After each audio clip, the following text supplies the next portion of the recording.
Hi, it's Gwen Fox, and I am so glad that you're here. And you're standing in front of a painting, and you like say, I kind of like this painting.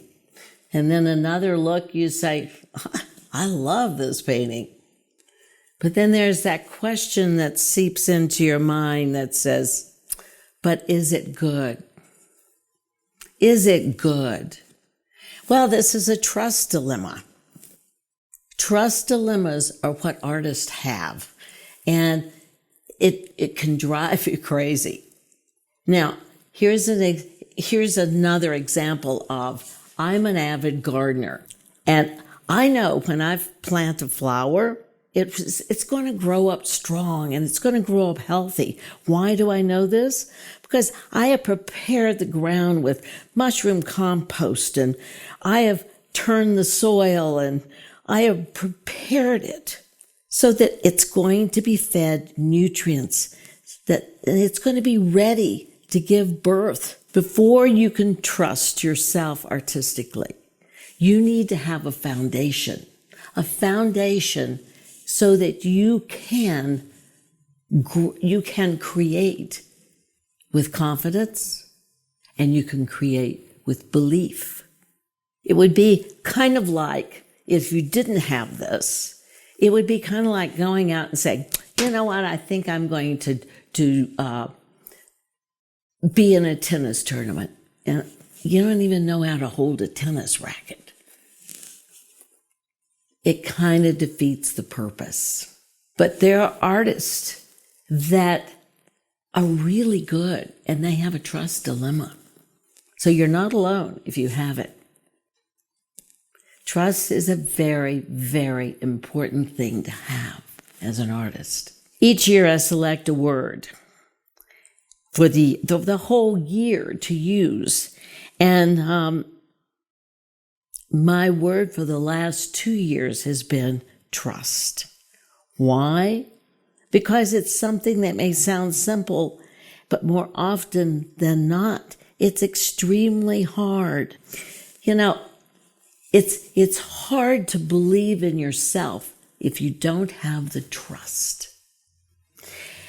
You can paint from your heart, and if you don't trust that, then are you ever going to put it out?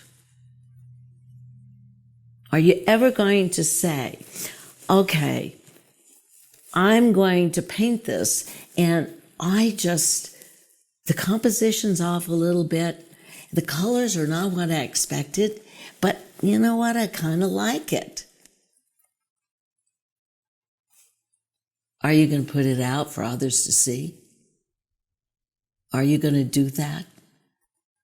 So when you have this dilemma, it's time to go to a museum. Why? Because there you're going to see things that have broken all the rules, every single one of them. But you know that if you break a rule, you must do it successfully. And in order to do it successfully, you need to know the rule and understand it. So putting it out for others to see and stare at, this is where trust comes into play. If what you are viewing stirs something within you, perhaps it's time to trust what you have created. With a firm belief in your abilities to create with fullness that requires the viewer to stop and look at the painting and not really know what drew them there, what drew them to this painting. And then they go away and they say, they can't stop thinking about that painting. And you know then that you have succeeded. But the question is do you want everybody to like your painting? It's only a question that you can answer. It's kind of like, are the 20,000 or the 2,000 likes on Instagram worthy of your time? Only you can answer that. Only you. Trust comes from experience. It comes from belief in your abilities as an artist to create from your heart and soul. And when you do this, you know that it is worthy of your trust. See you next Thursday.